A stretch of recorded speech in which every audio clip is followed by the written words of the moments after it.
Bien, llegamos a Mateo 27, del versículo 57 al versículo 66, donde el tema que nos llevará a estudiar en esta noche es acerca de la sepultura del cuerpo de Cristo. El propósito de la lección, como se puede observar, la muerte pues, nos hace posible la salvación. No, sin olvidar también que la parte importante del evangelio que realmente predicamos tiene que ver también de acerca de la sepultura y la resurrección. La muerte de Jesús, como decía, entonces hace posible nuestra salvación, como se menciona en Romanos 5:10, en el cual menciona de la siguiente manera: porque si cuando éramos enemigos fuimos reconciliados con Dios por la muerte de su Hijo, mucho más, habiendo sido reconciliados, seremos salvos por su vida. Parte importante o integral dentro del Evangelio, pues es necesariamente o es lo mencionado acerca del Evangelio que involucra tanto la muerte, sepultura y resurrección. Pablo menciona a los hermanos en Corinto diciendo: ahora les hago saber, hermanos, el Evangelio que les prediqué, el cual ustedes recibieron, el cual también están firmes. El verso 3 dice: porque yo les entregué en primer lugar lo mismo que recibí, que Cristo murió por nuestros pecados, conforme a las Escrituras. Y eso es exactamente lo que nosotros miramos en el estudio pasado, en el cual Jesús muere conforme a las Escrituras, es decir, lo que había indicado acerca de las profecías que apuntaban al Mesías. Vemos a Jesús entonces cumpliendo de manera fiel acerca de ello. Pablo en esta ocasión también vemos que lo menciona. Y no solamente esto, sino también las otras dos cosas que menciona el versículo 4, que fue sepultado y que resucitó al tercer día conforme a las Escrituras. La parte de la sepultura es lo que nosotros vemos en esta sección, que necesariamente también, también en cuanto a esa sepultura vemos que hace cumplimiento a las profecías, como lo mencionaba el apóstol Pablo en el versículo anterior. Luego, en cuanto a la resurrección, es lo que nosotros pues vamos a poder considerar en el capítulo 28 de Mateo. Luego, otro punto interesante en el cual nosotros vemos que el cuerpo de Cristo no fue reclamado por sus familiares.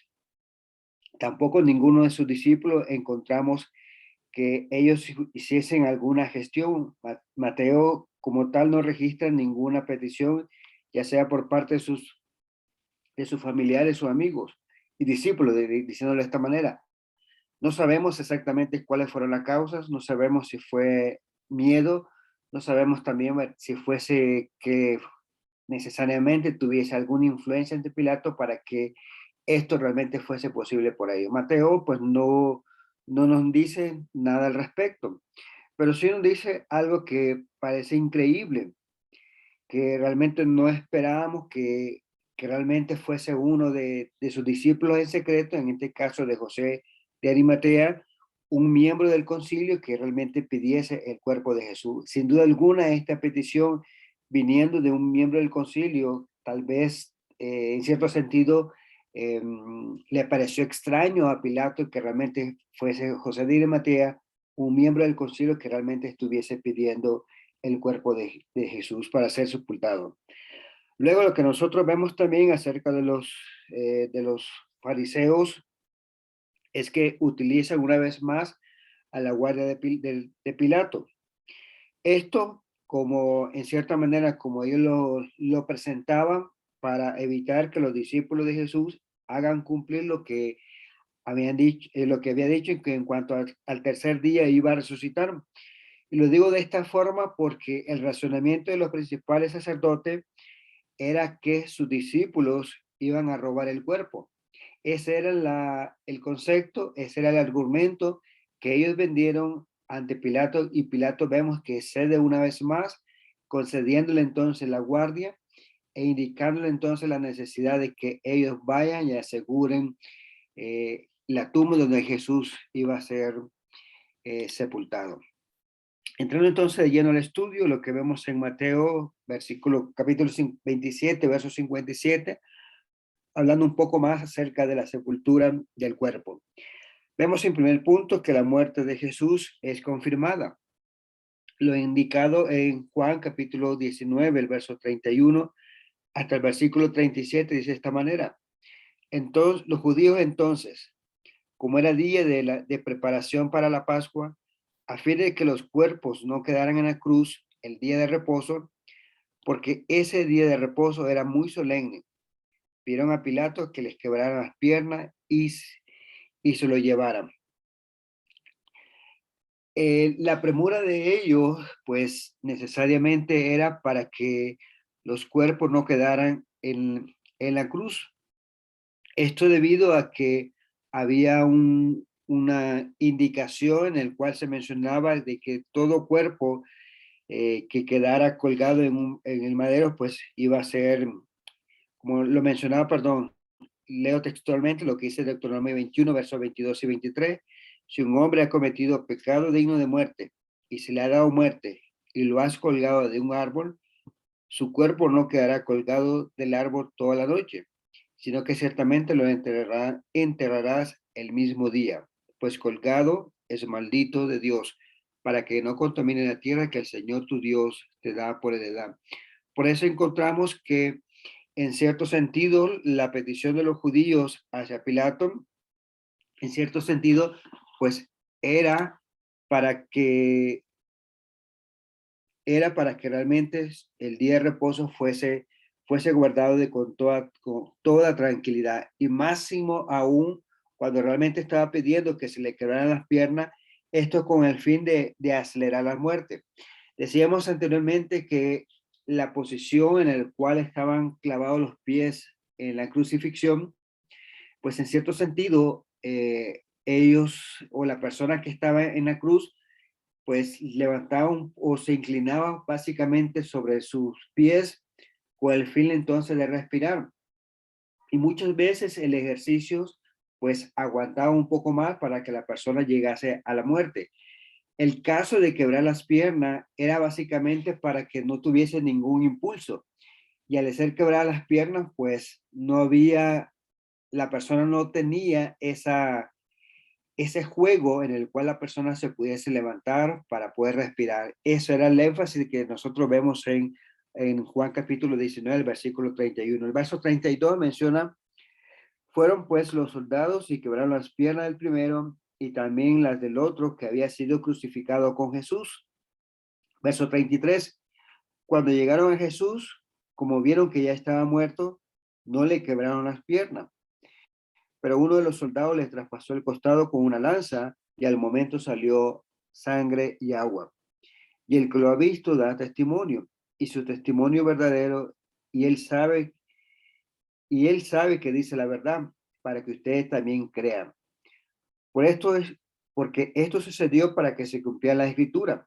No será quebrado hueso suyo. El verso 37 menciona, y también otra profecía dice, mirarán a aquel que traspasaron. De esa manera entonces encontramos que su muerte es confirmada. A los dos que estaban a los lados de Jesús siendo crucificados y se le quedaron las piernas con el fin de que pudiera acelerando su muerte y de igual manera, ¿verdad?, poder retirar los cuerpos que estaban en el madero. Algo en el cual Juan menciona y que aún mismo ahí se da cumplimiento acerca de la profecía en el cual dice, ningún hueso será quebrado. Y lo mencionaba el versículo 37, menciona, ¿verdad?, que miraron a aquel que traspasaron. En Salmos capítulo 34, el versículo 20, vemos que allí hace referencia a una profecía mesiánica en el cual dice, Él guarda todos sus huesos y ninguno de ellos es quebrantado, perdón.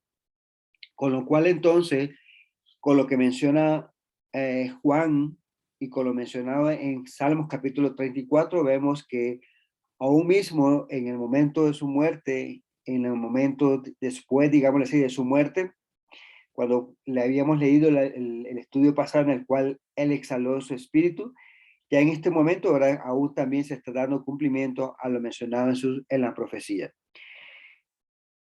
Muchas personas mencionan que aquí hay un, digámosle así, un defecto de lo que las explicaciones médicas se mencionan, en el cual se basa la suposición de que cuando Jesús murió, su cuerpo entonces comenzó a un proceso natural de descomposición que produce la muerte. No obstante, tanto como Pedro y Pablo hicieron hincapié en que la carne de Cristo no vio corrupción, lo que vemos en Hechos 2:31. Miró hacia el futuro y habló de la resurrección de Cristo, que ni fue abandonado en el Hades, ni su cuerpo sufrió corrupción. Entonces, con eso mencionado en el versículo 31, descartamos entonces que el hecho que saliera agua y sangre fuese producto de esto, sino que Pedro ante la multitud está aclarando de que su cuerpo no vio corrupción. Esto, desde el punto de vista, pues tendrá una explicación, es el hecho que aquí saliera agua y sangre. Mateo y los evangelios realmente no se detienen a explicar básicamente este suceso que sucede con el hecho de que le traspasaron. Pero sí lo que vemos en Juan, y es la parte en la cual nos debe de llamar mucho la atención, es que aún mismo en el hecho que le traspasaron, dice que ahí también se estaba dando cumplimiento a lo mencionado acerca de esta profecía. Ahora, en cuanto a la preocupación de sacar los cuerpos de Jesús y los dos ladrones antes del sábado, decíamos entonces que el día sábado comenzaba a las 6 de la tarde. Jesús muere cerca de la hora novena, que eran 3 de la tarde, y lo que vemos entonces de los fariseos, la preocupación de ellos era que las piernas fuesen quebradas con el fin entonces de acelerar su muerte, para que realmente no cayera sobre la maldición la tierra por la cual Dios había dado, como lo mencionábamos en Deuteronomio capítulo 21, versos 22 y 23. Vemos que eh, se fue ante Pilato y pidió el cuerpo. Mateo 27, versos 57 y 58, hablando acerca de José de Arimatea, menciona, dice que al atardecer vino un hombre rico de Arimatea, llamado José, que también se había convertido en discípulo de Jesús. Este se presentó a Pilato y le pidió el cuerpo de Jesús. Entonces Pilato ordenó que se lo entregaran. Como decíamos en la introducción, es probable que Pilato se sorprendiera de recibir una petición de un miembro que pertenecía al concilio. No olvidemos que al principio de Mateo capítulo 27, al iniciar, eran los mismos miembros del concilio que llegaron ante Pilato para que realmente juzgase a Jesús, quienes ellos previamente le habían llevado atado. Por eso decimos que en cierto sentido, eh, Pilato se sorprendió que un miembro del concilio estuviese pidiendo el cuerpo de Jesús. Y aún más, lo que vemos en Mateo 15, Marcos 15, perdón, el versículo 44, también encontramos que Pilato se sorprendió el hecho de que ya estuviera muerto. Pilato se sorprendió de que ya hubiera muerto y llamando al centurión le preguntó si ya estaba muerto. Cuando llega ante Pilato, cuando José de Arimatea llega ante Pilato para pedir el cuerpo, vemos que Mateo registra que Pilato se sorprende porque por lo general las muertes de las personas que están en la cruz muchas veces tienden a pasar mucho tiempo. Y vemos entonces que Pilato se sorprende de esa manera. Es un hombre, a ver, cuando el centurión que estaba a cargo le confirmó que en efecto Jesús estaba muerto, vemos entonces que Pilato concede el cuerpo a José de Arimatea. Verso 45 de Marcos 15 dice, y al comprobar esto, por medio del centurión, le concedió el cuerpo a José. José de Arimatea, podríamos decir que es un miembro del concilio, perdón, prominente, digámoslo de esa manera, que él mismo había esperado el reino de Dios, como se menciona en Marcos 15, verso 43, en el cual dice, vino José de Arimatea, miembro prominente del concilio, que también esperaba el reino de Dios, y llenándose de valor, entró a donde estaba Pilato y le pidió el cuerpo de Jesús. Posiblemente a los discípulos de Jesús le faltó valentía, le faltó coraje, como realmente encontramos el caso de José de Arimatea, en el cual Marco registra que llenándose de valor, es decir, tomando fuerza, valentía, pues entró ante Pilato para pedir el cuerpo de Jesús. Luego, con esta acción que hace José de Arimatea, pues encontramos que hace una declaración pública de su lealtad ante Jesús al momento de pedir el cuerpo. No olvidemos que en Isaías 53, el versículo 9 menciona que se dispuso con los impíos su sepultura, pero con el rico fue en su muerte, aunque no había hecho violencia ni había engaño en su boca. Aquí también vemos que en cierto sentido, Isaías 53, el versículo 9, se estaba profetizando de que Jesús estaría con los ricos en su muerte. Ya lo vemos en el siguiente versículo de Mateo 27, el verso 59, en el cual dice que lo envolvió en una sábana limpia. Mateo 27, verso 59 dice, tomando José el cuerpo, lo envolvió en un lienzo limpio de lino. En Juan 19:40 nos amplía un poco más la información porque Mateo únicamente registra que llevaba un lienzo o una sábana. Pero en cambio Juan 19:40 dice que nos da más detalle acerca de la acción que hace José de Arimatea. Dice el versículo, entonces tomaron el cuerpo de Jesús y lo envolvieron en tela de lino con las especies aromáticas, como es costumbre de sepultar entre los judíos. Esto es la información que podemos ampliar cuando nosotros revisamos Juan 19:40, en el cual además de las sábanas, pues llevan algunas especies, las cuales era costumbre al momento de la sepultura. José no sepultó a Jesús por sí solo. En Juan 19, verso 39, menciona que estuvo acompañado por Nicodemo, el cual también era otro principal dentro del concilio, el cual dice había venido de noche a Jesús, y cuando lo vemos en Juan capítulo 3, todo el capítulo. Juan 19, el versículo 30 y 39 dice, y Nicodemo, el que antes había venido a Jesús de noche, vino también trayendo una mezcla de mirra y aloe como de 33 kilos. Otro discípulo que había sido, digámoslo así, en secreto, en este momento en el cual van a pedir el cuerpo de Jesús, a bajar el cuerpo de Jesús y hacer la preparación que era de costumbre entre los judíos y llevarlo a la sepultura, esa acción realmente estaban tomando de valentía. Y no solamente de valentía, sino que estaban saliendo del anonimato como un discípulo secreto a un discípulo en el cual estaban revelando la lealtad o el verdadero discípulo ante este evento. Entonces, es lógico mencionar o decir que es algo irónico el hecho de que estos dos, los que amorosamente sepultaron a Jesús. Es curioso entonces a quienes no le causó temor en ese momento de ser discípulos de Jesús. En el caso de los discípulos de Jesús, realmente todos huyeron, como hacía Jesús le había dicho, ¿verdad? Que le iban a abandonar. Y no solamente esto, Pedro, el que se acercó un poco más, no tuvo la valentía de poder hablar o mencionar que era discípulo de Jesús, sino que vemos que le negó 3 veces.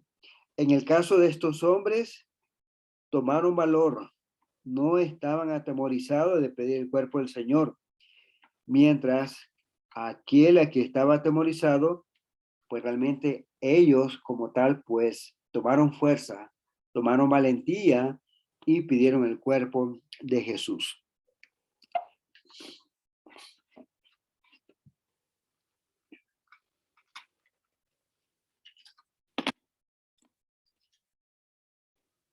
El versículo 60 dice, y lo puso en sepulcro 9. nuevo, y lo puso en su propio sepulcro, nuevo, el que había excavado en la roca. Después de hacer rodar una piedra grande a la entrada del sepulcro, se fue. Esto, como mencionábamos en Isaías 53, el versículo 9, hace cumplimiento a la profecía mencionada aquí, pero con el rico fue en su muerte. El hecho de que tuviese una sepultura en una roca implica que que José de Arimatea pues era un hombre con posibilidades económicas como para darse el tiempo en el cual pudiese cavar una sepultura dentro de la roca. Y eso es lo que vemos en Isaías capítulo 53, el versículo 9, en el cual se está dando cumplimiento a esto. Perdón, versículo 60. Y la escritura menciona que después de hacer rodar una gran piedra en la entrada del sepulcro, era la manera acostumbrada de tapar las tumbas que eran costosas. Un hombre rico como José de Arimatea probablemente tenía una tumba cavada en una roca sólida, la cual, como se menciona en Juan capítulo 19, versículo 41, en el cual dice que nos da la ubicación exacta de esta sepultura, la cual dice estaba en un huerto cerca del lugar de la crucifixión. Verso 41 dice, en el lugar donde fue crucificado había un huerto, y en el huerto un sepulcro nuevo, el cual no habían sepultado a nadie.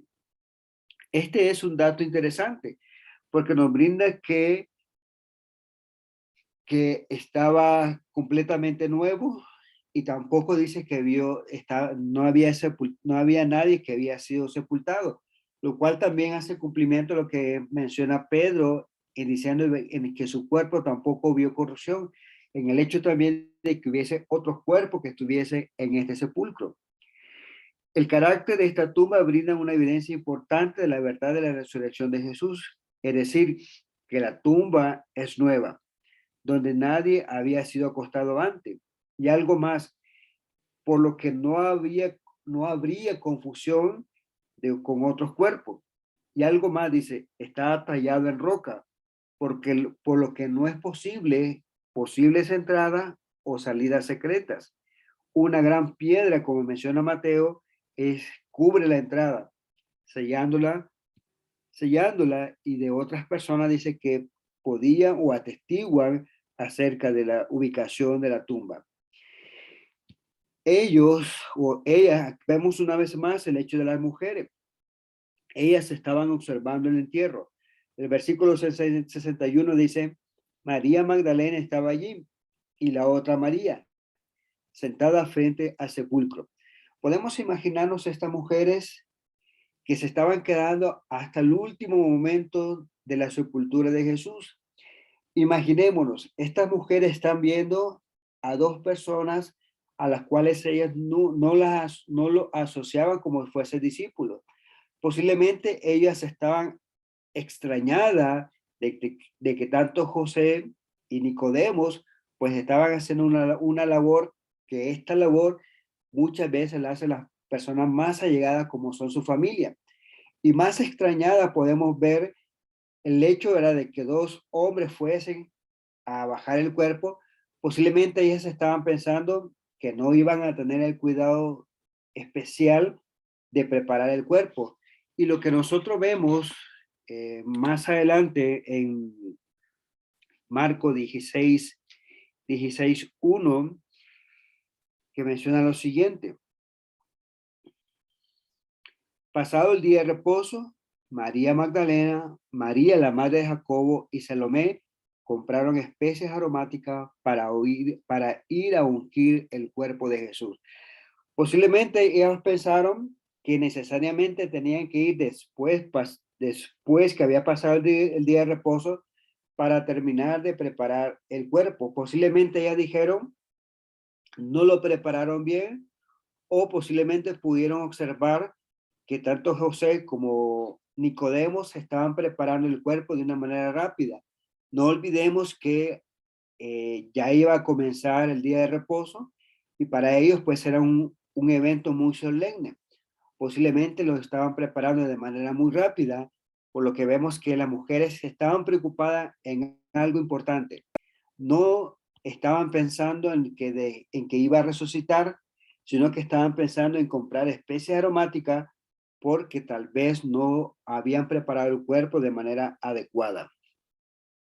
Lucas capítulo 23, el versículo 56, dice, cuando regresaron, prepararon especies aromáticas y perfumes, y el otro día de reposo descansaron según el mandamiento. Nos refuerza una vez más lo que venimos diciendo. Estas mujeres se quedan hasta el último momento, están pendientes de dónde van a enterrar el cuerpo de Jesús. Vemos entonces que ellas sabían la ubicación de dónde quedó el cuerpo de Jesús. Por ende, entonces, una vez que había pasado el día de reposo, sabían exactamente dónde debía de ir. Y luego vemos la imperiosa necesidad que hacen de comprar más especies, por lo que venía diciendo, posiblemente lo prepararon de manera muy rápida, o lo que ellos pensaron, ¿verdad? Bueno, los hombres no saben hacer nada, así que vamos y preparemos el cuerpo como realmente debía de ser. Luego, cuando vemos aquí, en el segundo punto, la tumba de Jesús es sellada y vigilada. A este momento podemos decir que sus enemigos están inquietos. Miren lo que dice el versículo 62 y 63. Al día siguiente, que es el día después de la preparación, se reunieron ante Pilato los principales sacerdotes y los fariseos y le dijeron, Señor, nos acordamos que cuando aquel engañador aún vivía, dijo, después de 3 días resucitaré. Podemos imaginarnos, posiblemente sus discípulos no hicieron nada después del día de reposo, pero vemos aquí que los principales sacerdotes hicieron más, fueron ante Pilato a pedir vigilancia a la tumba porque se acordaron lo que Jesús había enseñado. Y miren que es algo notable que rescatar. Ellos siendo enemigos estaban conscientes o sabían acerca de la enseñanza de Jesús, acerca que después del tercer día, pues iba a resucitar. Luego, la intención de ellos, como vemos en el versículo 64, dice, no sea que ellos vengan y hurten el cuerpo del Señor. Verso 64 dice, ordene usted que el sepulcro quede asegurado hasta el tercer día. No sea que vengan sus discípulos, se lo robe y digan al pueblo, él ha resucitado entre los muertos. Y el último engaño sea peor que el primero. Vemos en su forma de pensar, el primer error que ellos consideraban era la afirmación de que Jesús, en cuanto a que él era el Mesías. Y el segundo error que ellos decían era que sea levantado de los muertos. Se debe recordar que los principales sacerdotes, la gran mayoría, eran saduceos, los cuales ellos no creían mucho en la resurrección, como lo registra en Mateo 23, versículo 8, porque los saduceos dicen que no hay resurrección, ni ángel, ni espíritu, pero los fariseos creen todo esto.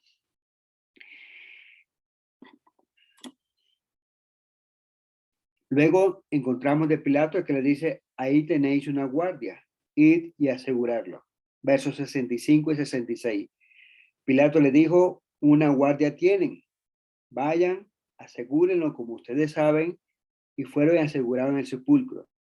Y además de poner la guardia, sellaron la piedra. El día sábado llegó a su fin. Los seguidores de Jesús, podemos imaginarnos, estaban de luto.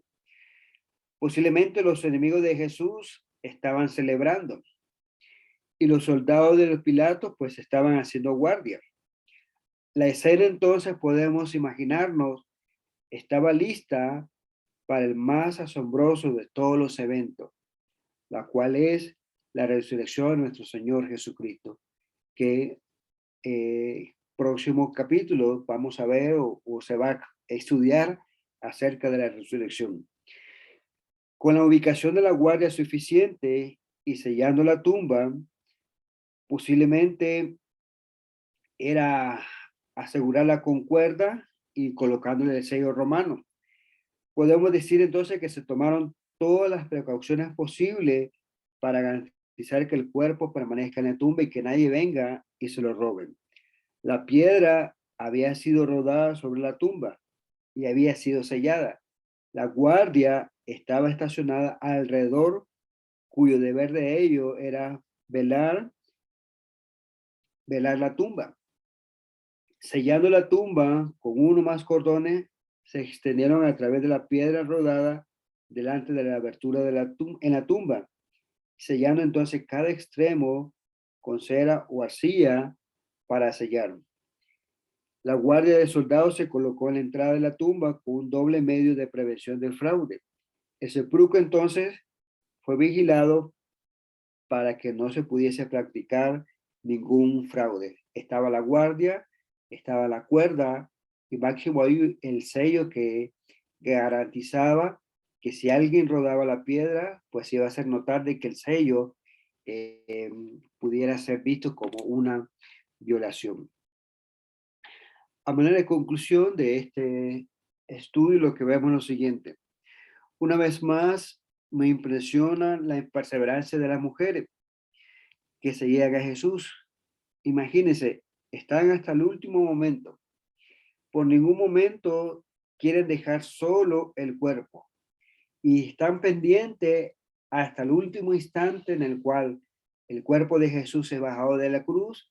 Están muy pendientes en cuanto a la preparación del cuerpo. Vemos entonces el hecho de que ellas fueran el día después del reposo y llevaran especies aromáticas es porque ellos pensaron o pudieron ver o percibir que tanto José como Nicodemo no dieron la preparación adecuada, y ese era el interés de estas mujeres. Y vemos entonces que esta perseverancia hasta el último momento es digno de admiración, digámoslo así, porque no están pendientes de su seguridad, no están pensando que el día de reposo ya va a comenzar, ellas están pendientes y perseverando hasta el último momento para ver cuál sería el destino del cuerpo de Jesús. También vemos que quisieron colaborar con la preparación del cuerpo, y esto lo vemos una vez después del día de reposo, en el cual es muy de mañana, en compañía de otras mujeres, pues llevan las especies necesarias, que era costumbre en aquel entonces para preparar el cuerpo.